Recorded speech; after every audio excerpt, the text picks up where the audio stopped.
Hello and welcome to today's Just Chopsing Podcast. And today David is back and we are with familiar guest James Kennedy. Now, we did have some sound issues with James's setup for the first 10 minutes of the podcast. I didn't want to cut it out because there's some funny stuff in there. So hopefully you'll last more than 10 minutes. But anyway, without further ado, let's kick into today's Just Chopsing Podcast.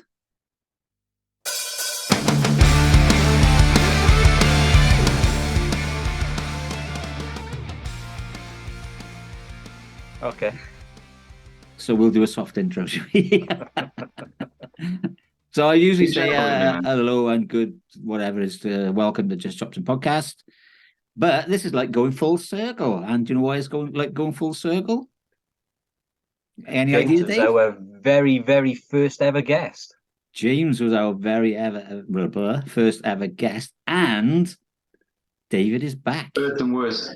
Yeah, I'm back, yeah. Yeah, I took a bit of a hiatus. I've come out of retirement just to speak to you, mate. Where have you been?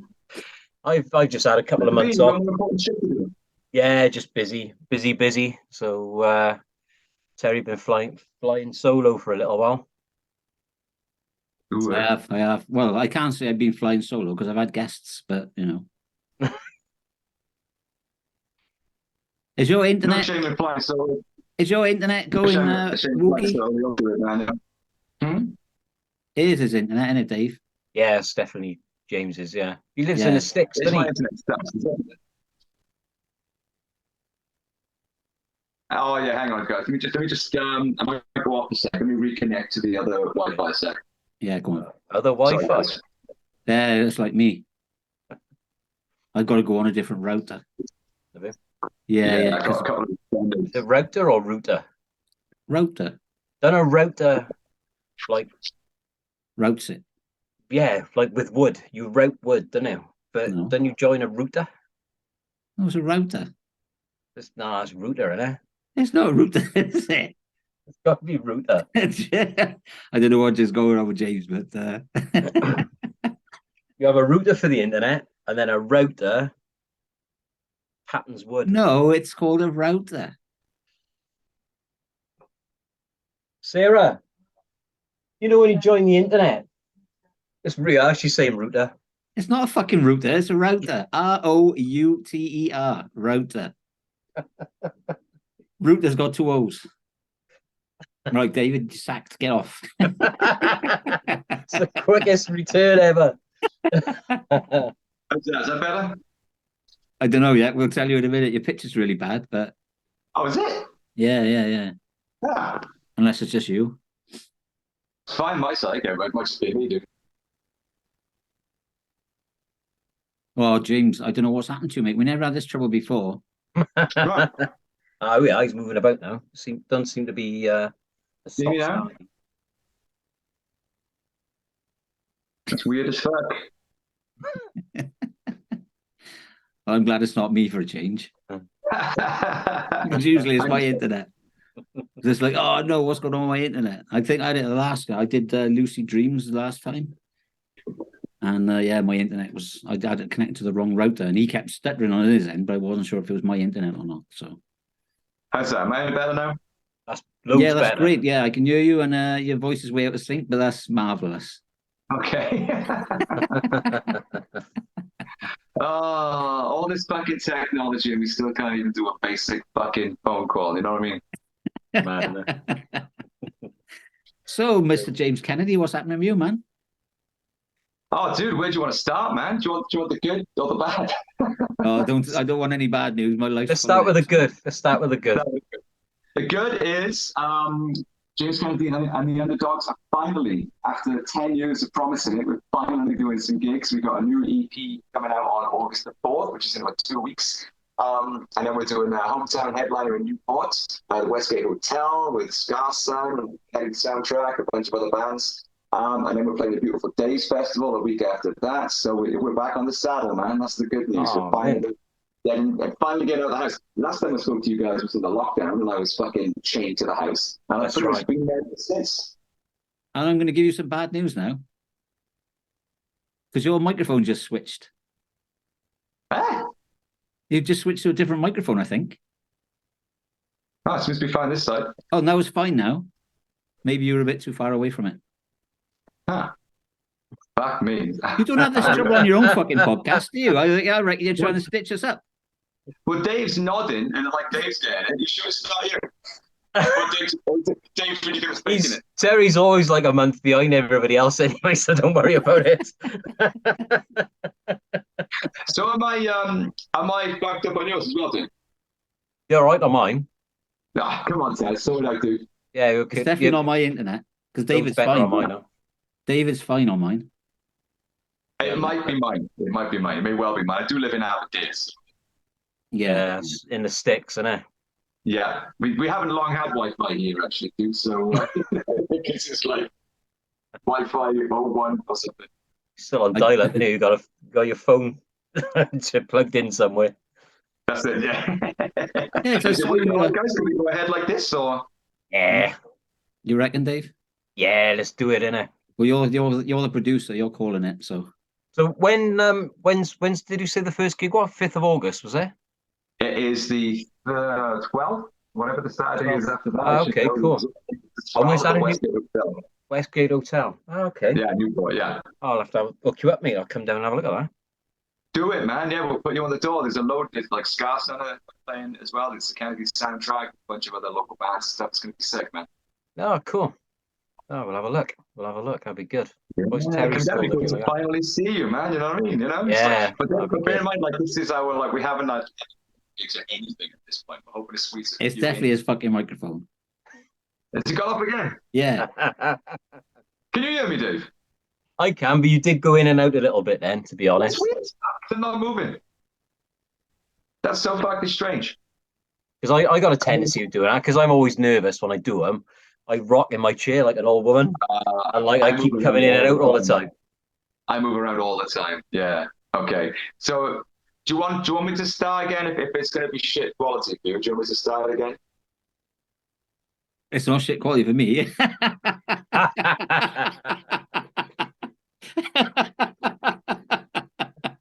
Is you're the guest? Yeah. I mean, but it's up to you, man. We did start off professional. So when we interviewed you, well, Chops with you, we were really professional, and I had all my questions down and everything. Right. It's kind of like turned a corner since then, to be honest. So yeah. You don't need notes or anything like that. I was the same with my podcast. I still got some. Oh, okay. Oh, you're more professional than me still then. It's like, Yeah. I play balls to the window, my podcast now. When I first started guesting there, I was like reading their book and everything start to finish and taking notes and all that. Now I'm just like, so Professor Chomsky, tell us about you. That's it, isn't it?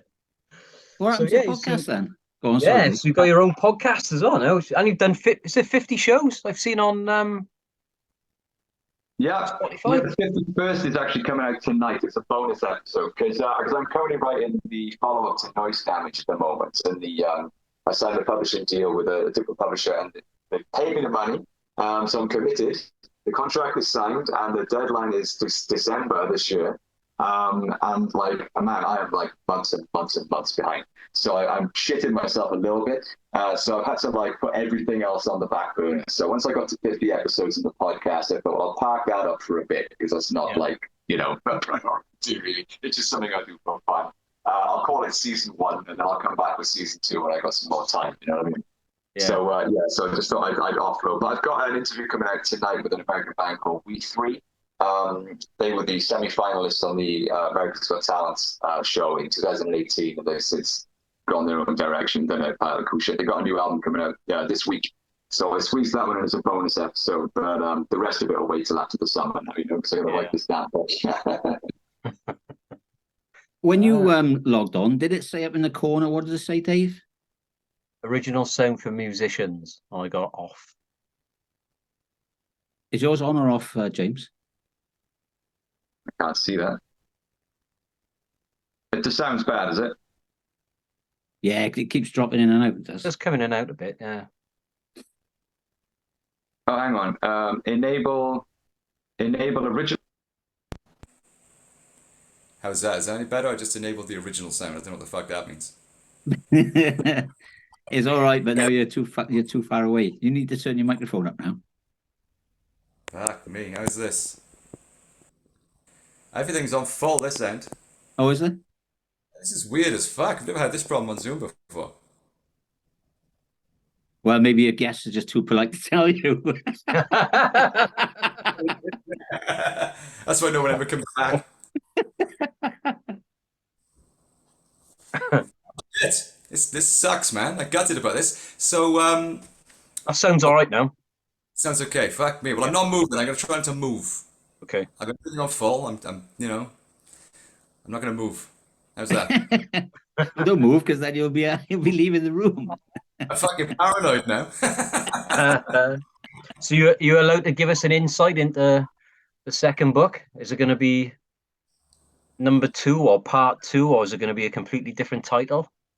No, it's a completely different title, and it's not all autobiographical. There's some parts of it that are autobiographical, some stuff that didn't make it into the last book, but it's a collection basically of rants about different things to do with being a musician, the music industry, music in general, and sort of like issues associated with that, like mental health and stuff, hearing health, for example, the future of the music industry, AI, all that sort of stuff. So I'm kind of ranting about a different part of that per chapter from the perspective of the underdog, someone that's kind of down down in the trenches, trying to figure it all out on a daily basis. So so that's kind of the premise of it. It was a lot like the first book. I can't hear you. Sorry, Tej, you're all glitchy. No way.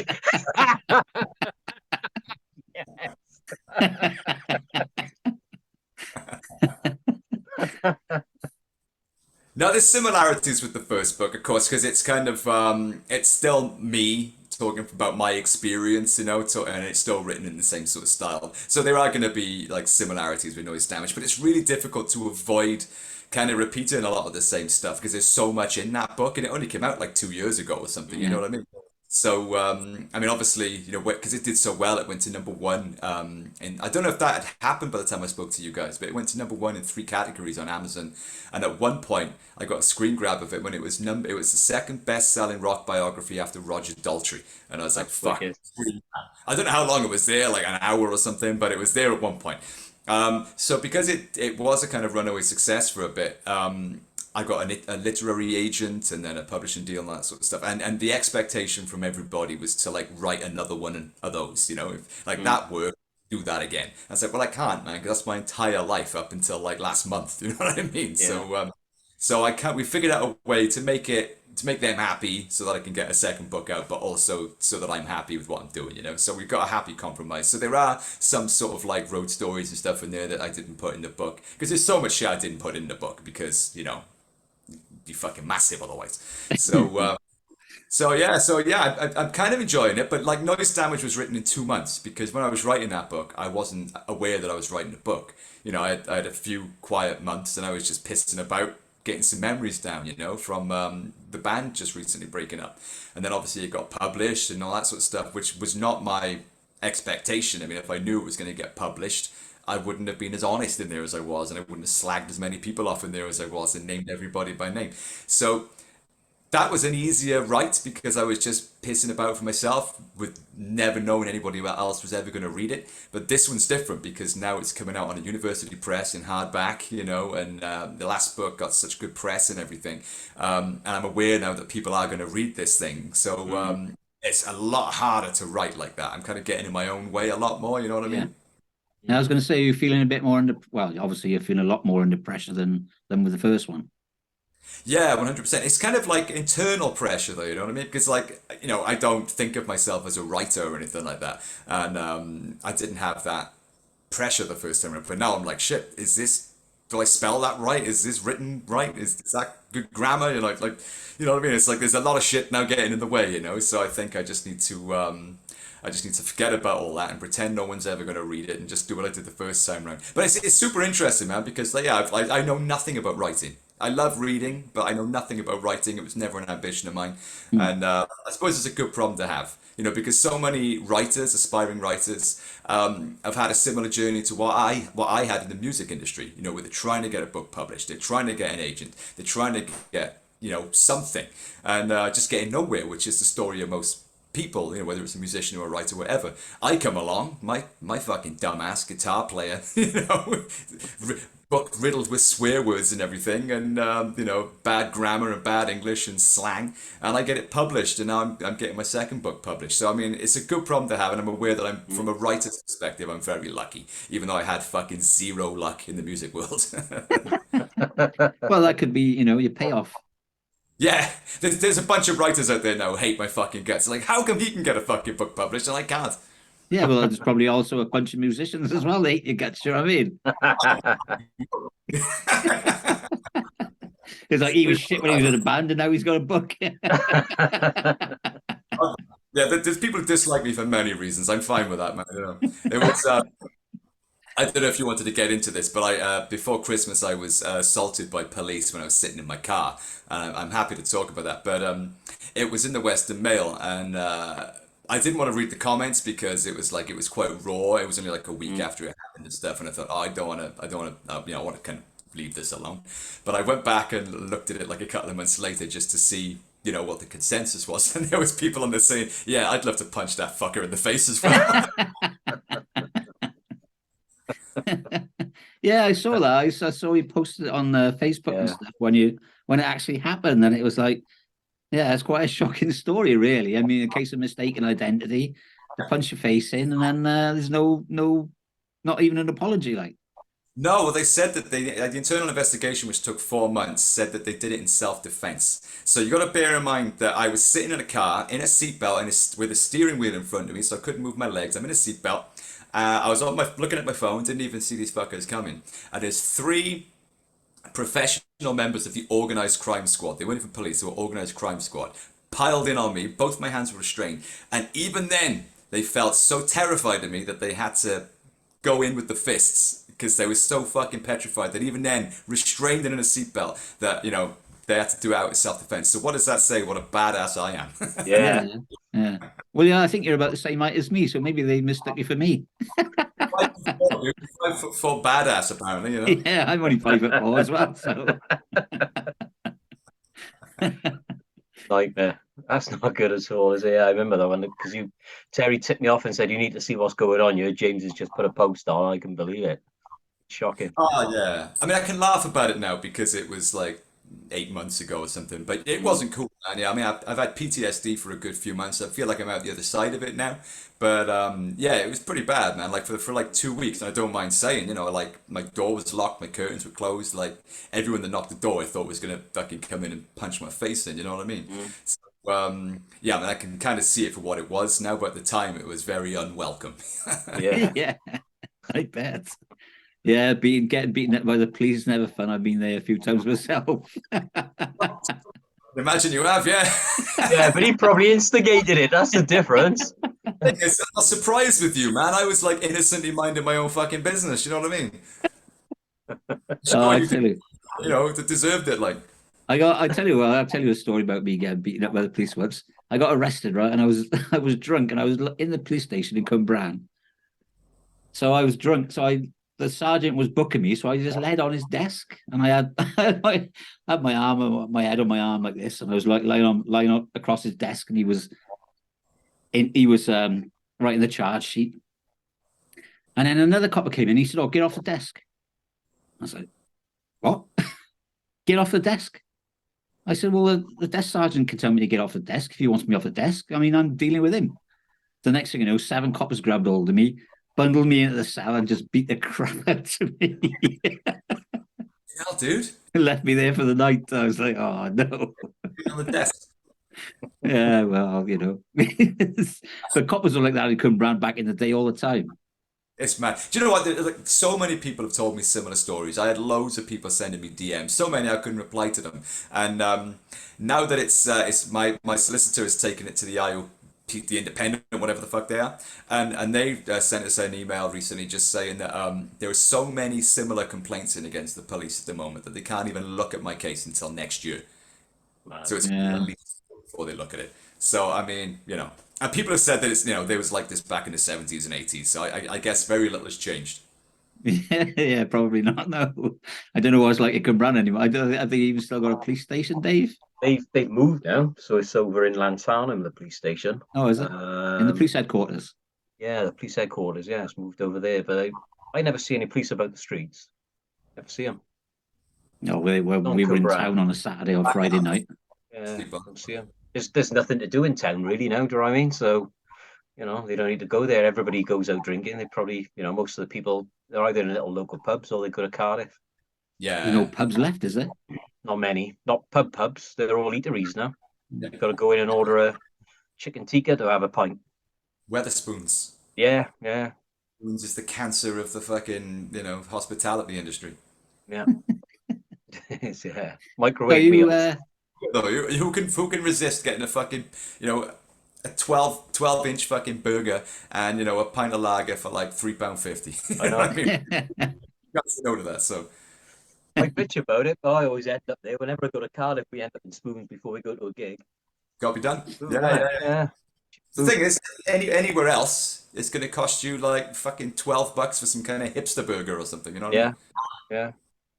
That's so the you problem. off the booze again, or are you I'm still very much partaking in your whiskey challenge? Very much back on the booze. I have been now for nearly a year. So I went from 3.5 years completely stone cold sober, not a drop, to literally half a bottle of whiskey every night, which is the very reason I had to give up in the first place because I don't do anything by halves. Like if I'm doing something, I'm going all the fucking way. So yeah, I'm very much back in my original form now of drinking way too much bourbon every day. That's not good for you, man. Oh, it I went out. is. I went out to a It's party a few weeks ago, and we got home about like 5 in the morning, and I was suffering for a few days. I'm like back off the booze again now. I don't drink very often, so But that's the trouble because you don't do it very often. When you do go out and you perhaps have a bit of a binge, I do have a you're in a binge. mess then, innit? You're in a mess then, innit? That's the I trouble. very much have a binge. Yeah, that's the trouble. See. Like Emmy said, just be pissed all the time. I'm only Yeah, joking, by the way, because I know a lot of people do have drink issues, and so I'm only fucking joking. Because I put something on the internet the other night and about like talking about whiskey, and someone commented saying, you shouldn't be saying shit like this as somebody that was so outspoken about being sober and stuff before, because a lot of people being sober is a lifestyle challenge. They go through it every day. It's an ongoing daily battle. And I was like, yeah, I kind of see your point, but at the same time, that wasn't my story or my journey. I stopped drinking because I just had I had the wrong relationship with booze. You know what I mean? So, and I talked openly and honestly about that, and I'll talk openly and honestly about now the fact I enjoy drinking again. Whereas Yeah. before I did more of a medicinal thing because I wasn't in a great mental place. So I don't see anything wrong in talking openly and honestly about the beauty and the virtues of bourbon. But So did you give up drinking then before you met Kat or after you met Kat? after. Yeah. We've been kind of like our relationship has been a very kind of like turbulent one. Like we've been sort of on and off, for like 15 years or something like that. So yeah, booze has always been one of my favorite vices. Really, that's been a mainstay. Like I gave up smoking, I gave up drugs, but booze was always my my friend.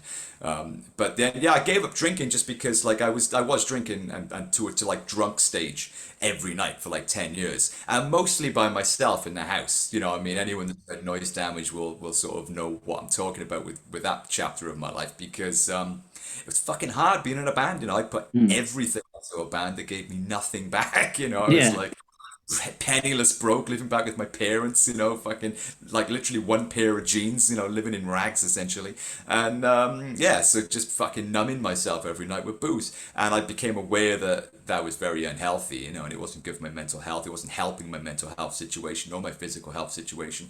And one day I just woke up and I thought I had a fucking raging hangover, and I just thought, fuck this, I'm not doing it anymore because I can't have one drink. Mm. If I have one, I'm going till I'm blotto. You know what I mean? Yeah, same as me.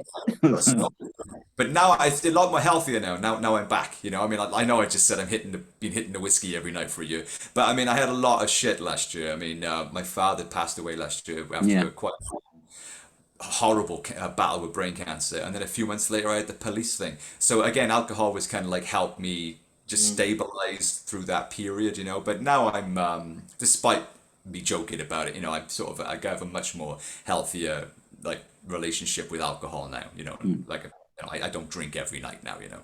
Yeah, yeah. That's good. Good to hear. Yeah. Yeah, it's good. Yeah, I That's remember. all right. I drink it for fun, innit? Yeah, Yeah, exactly. yeah, Just for fun now. Yeah. yeah. Yeah, I remember when you posted when your dad passed, and I did send my condolences. And yeah, I saw that you were quite cut up about it, to be honest, as you know, as any normal person would be. And yeah, so you did have quite a traumatic few months. Yeah, it was rough, man. It was rough. I mean, like I've had a series of false starts now. I mean, like 2019, I wrote the book and I wrote the album Make Anger Great Again, recorded it because obviously up until December 2018, I was still in my old band Kaishira, as far as I was aware.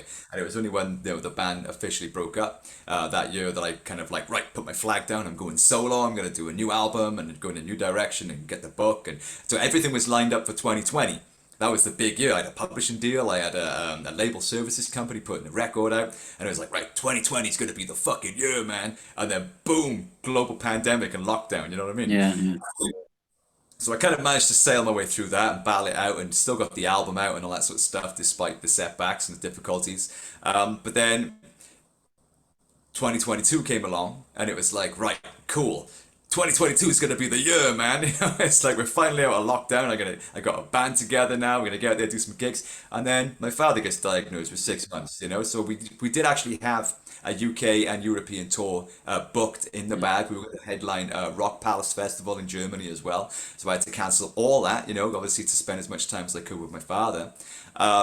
And then our bass player Eddie, he's Yannick Gears' guitar tech in Iron Maiden, so he was away for all of last year as well because obviously he had to make up for the 2 years that he lost work-wise. And so I was kind of like, okay, well, I'm happy to put the brakes on for a bit to deal with my father's situation, losing my father, and then the police thing happened.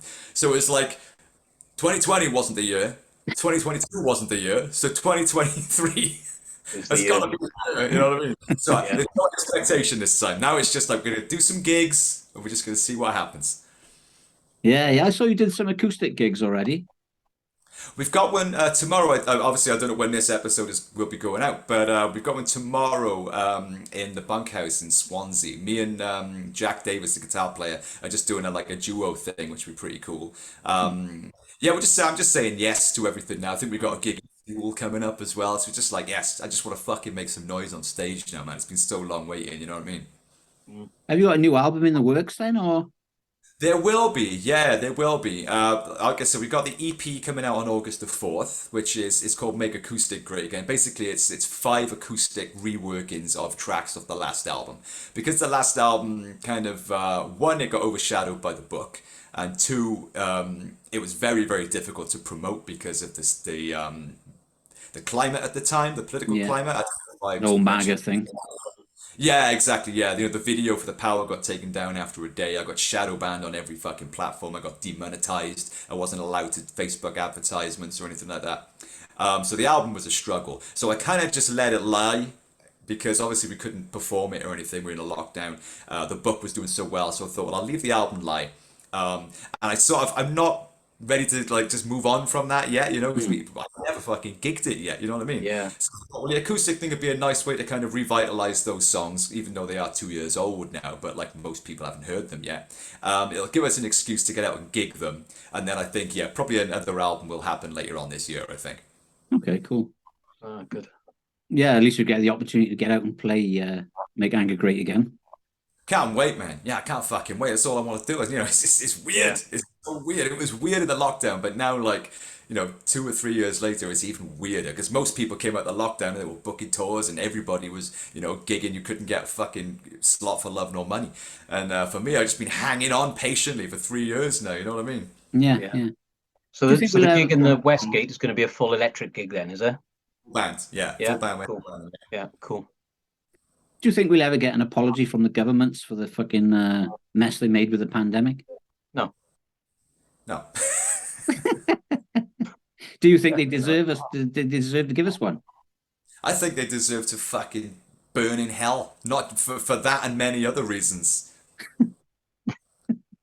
Yeah, I do too. But I mean, the things that are coming out about the the pandemic now and the whole origin of it and the whole vaccination things. And I mean, it's unbelievable, really. It's mental. And if you read the WhatsApp messages, I don't know if you've seen any of those yet, that were they had like WhatsApp groups and stuff where they were all like talking amongst themselves throughout that entire period, and they quite clearly, couldn't give less of a fuck. They're joking about people dying and everything, and they're talking about their parties and what a fucking shitter it is that they gotta be so secretive about their parties, and like they clearly could not give less of a fuck, and that was clear when you read the messages that they were sending at the time when the rest of us couldn't visit our dying relatives in hospital. You know what I mean?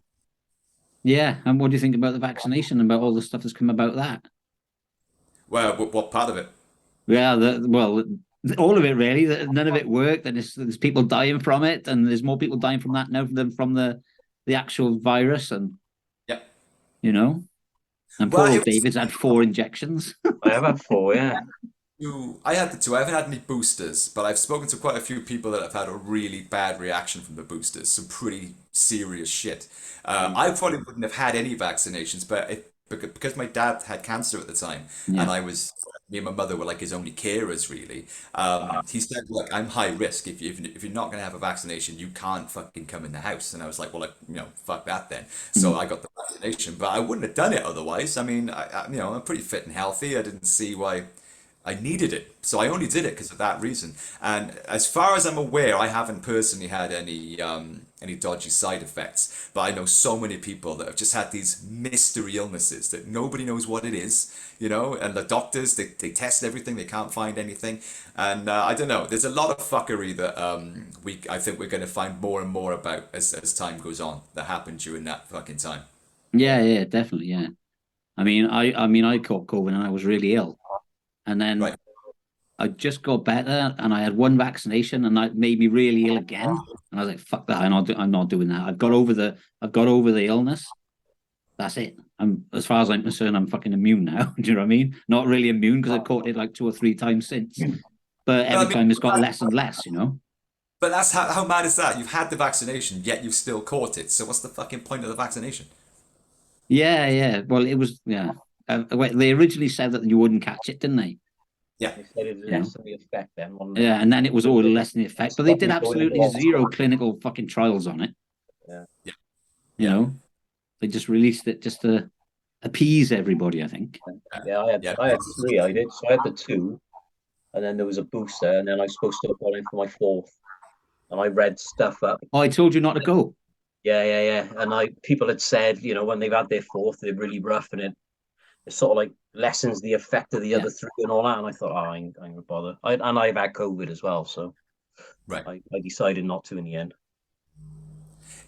Crazy times we've lived through, man. Honestly, the past few years, when we first met, you know what I mean? Like, it's just been a wild time, honestly.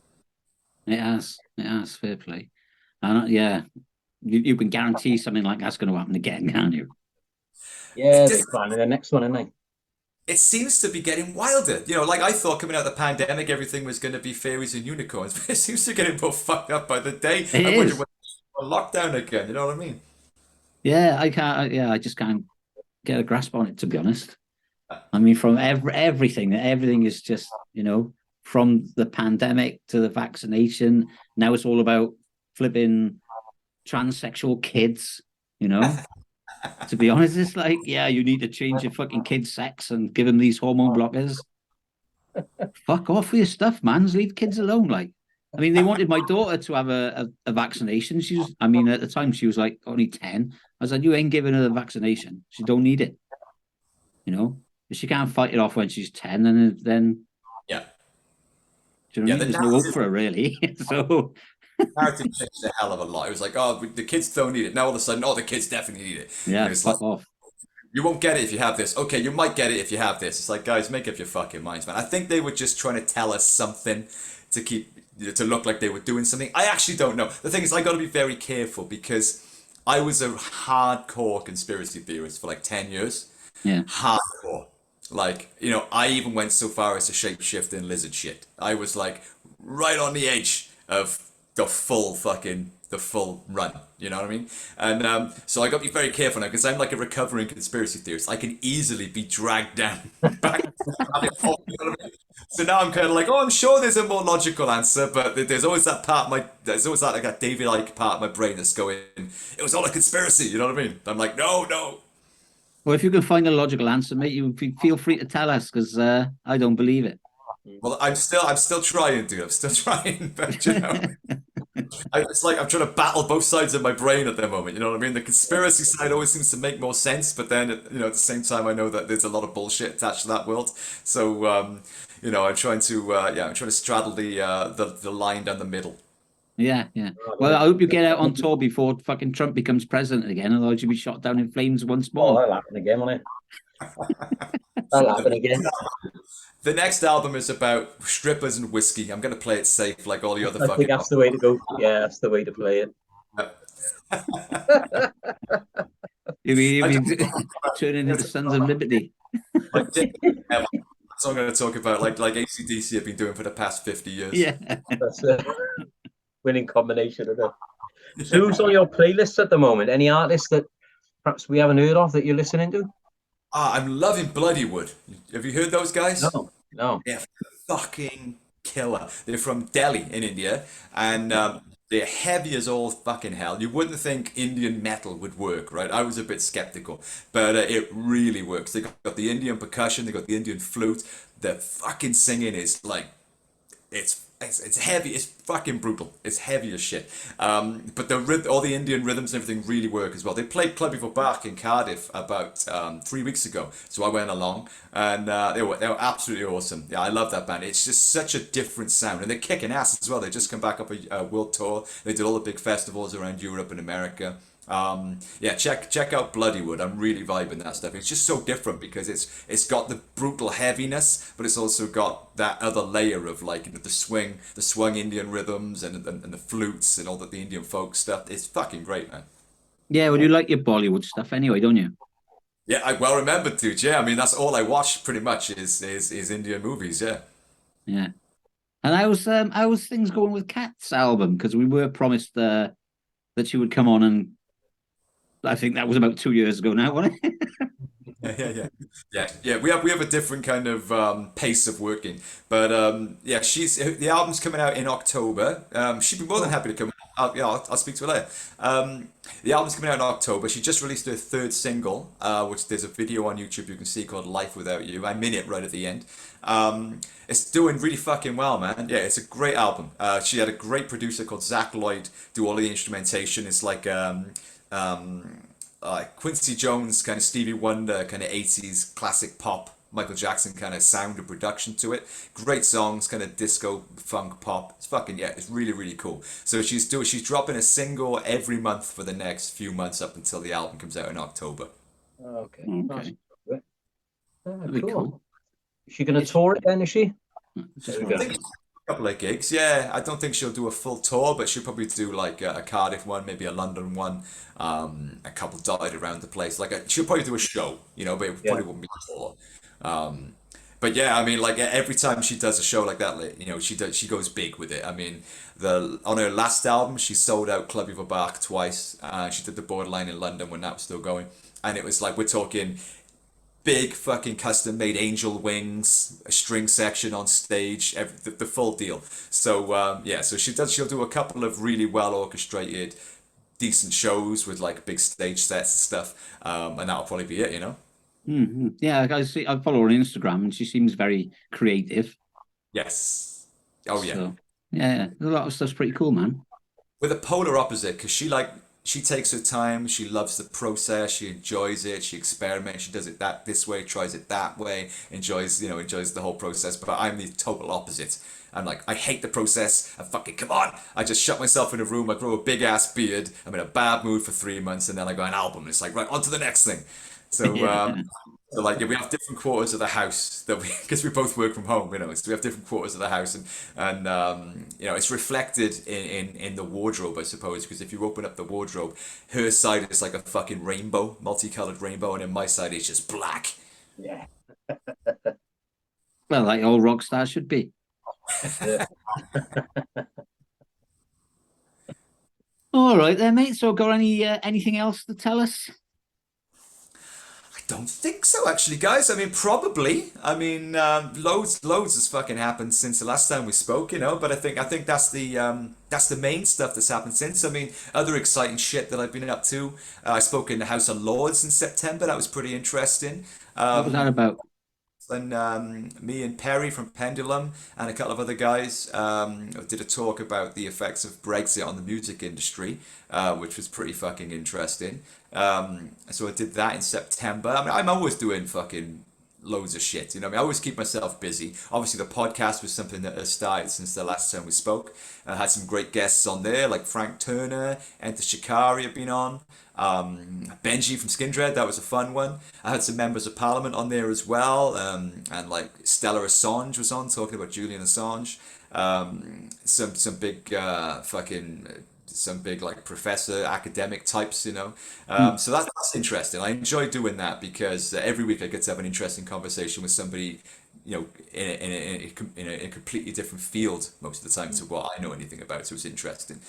So I do that for fun. It's called the James Kennedy Podcast. You can get it on YouTube, Spotify, Apple, wherever you get your podcasts. And yeah, that's about what I've been up to, really, guys. Like I said, the main thing that I want to do is get out and fucking be a musician again and make some noise on stage with my mates, you know. So like I said, no tours or anything planned at this point. It'll just be a couple of local shows and just like literally see where it goes. It's been such a long, arduous, turbulent run for me now for various reasons. Some of it pretty, you know, heavy going, like losing my father and the police thing, the PTSD and all that sort of stuff. So I think it'll just be a breath of fresh air now to just go out with no expectation. If there's only 10 people there, I don't give a fuck. I'll play on a chicken pallet, you know what I mean? I just want to play my Yeah. guitar and get out the house. So hopefully, man, yeah, I mean, if anyone's listening who wants to check out what I'm up to, it's James Kennedy UK on Instagram, Facebook, and everywhere else. I'll be posting any dates that we get on there. And yeah, hopefully we'll be playing in a local town near you at some point soon. Yeah, yeah. I suppose. I mean, you just mentioned about the thing about Brexit and the impact it's had on musicians. How do you find it then trying to get abroad? Um, well, obviously it hasn't affected me personally because I haven't been able to. Like I said, we did have a European tour for last March, which I had to cancel all of. But it's a fucking nightmare for everybody else that is trying to do it. I mean, people are doing it. I mean, lots of our mutual friends are clearly doing it. Mm. But there's 90 and 180 rule, which means that you can't be in the Schengen area for more than 90 days within 180 days, and that includes your holidays or work breaks or anything. So. You know, for a band like I said, our bass player Eddie, who's in Iron Maiden, I mean, you know, they go on tour for fucking months. You know what I Yeah, mean? Like most of last year they were on tour, and he said it made their life an absolute fucking nightmare because you've got these things called carnets as well, where yeah, you've got to optimize every single thing you're taking down to the last guitar pedal. And you can get stopped and checked at any point. So it just makes the whole fucking thing an absolute pain in the ass. And carnets, you've got to buy them, it costs money. yeah, And although they say that like these are the rules and it's all quite straightforward, it isn't because every country has a different bureaucratic system. Every country knows some of the rules but not others, you know. And you've got a bunch of dumbass musicians walking around a lot of the time who are just they got other shit to think about. You know, they've got an hour to get to the festival and they got some fucking douche stopping them at Berlin airport or whatever, you know, going on about a carnet, you know. yeah, So it's just making the whole thing a headache. It's fucking stupid. It is stupid. They need to organize a kind of a visa waiver for people who work in the Schengen zone. You know, that's music industry people and anybody. mm. Yeah, yeah. Imagine, yeah. I mean, imagine if you're just a UK citizen and you work in France or whatever, then yeah, you're going to be pretty screwed, I suppose, after 90 days. 90 days. I mean, you know, that includes your holidays as well. You know what I mean? It's like it's fucking madness. It is madness, but it was always going to be madness, you know. And like all the other stuff that came out about Brexit, you know, we're going to have 350 million to put into the NHS every week. Just apparently, they just plucked that number out of thin air. It's not Yeah, related yeah, to yeah. anything. That money's never materialized. What a fucking surprise! Politicians lie to you. That's why you shouldn't listen to what you fucking read in the newspapers because they fuck you over. And that's why we're at where we're at right now, where your favorite band can't come and fucking play in Paris because they can't get there. You know, it's Yeah, fucking mad. yeah. Like I've seen a few of our friends using rental stuff. You know, are you allowed to just take like a guitar then, or Anything you can carry. So Okay. like a small acoustic trio or something like that would be fine because it's traveling with you. So it kind of counts as baggage, I suppose, you know what I mean? But as soon as you start taking amps and drum kits and merch, like merch is a pain in the ass as well. A lot of guys are just getting it printed out there now because Yeah. if you're selling anything and making a profit, then you've got to do all the tax stuff and all that as well. So yeah, it's not easy, man. And also like getting rentals is a lot harder now because, everyone is trying to get the same bunch of splitter vans in the UK, Mm. whereas they would normally get one on the mainland, but you can't now. So everyone's fighting for the same fucking bunch of vans, which means the price has gone up like fucking threefold. So a lot of people are cancelling their tours because they just can't afford to do it now because the cost of renting anything, equipment or vans, is just through the roof. So Yeah. it's a weird scenario once again whereby the only people that are able to actually do the rock and roll thing are people who can afford to do it. So you've either got to be a massive fucking band for whom budget doesn't really matter, or you've got to have a label behind you that are willing to take the hit,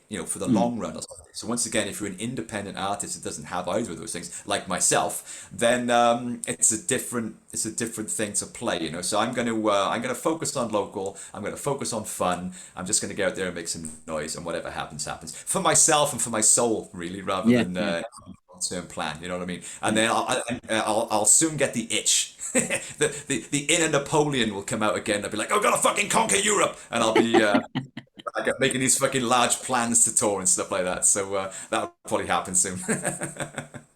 Yeah. Get a few shows on your belt, and then see how witchy your feet get, man. Yeah. Oh yeah, either that or I'll be like, oh yeah, I forgot how much this sucked. Didn't I write a book about how much this sucked? Oh yeah, I did. Yeah. Yeah. All right, and mate, it's great to speak to you.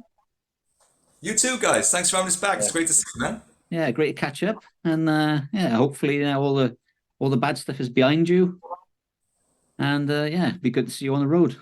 Good 23 for you, 100%, mate. yeah. 100%, guys. Yeah, if you want to come to any gigs, let me know. We'll obviously stick it on the door and stuff like that. But yeah, it's just be. I can't wait to get out there. It'd be great to meet you guys, in person and have a few beers as Yeah. well after. Yeah. After like we've, it's weird speaking to you guys again after 2 years. It's taking me right back to the lockdown mindset. You know what I mean? So it'd be good for us to share a cold beer in a noisy club sometime.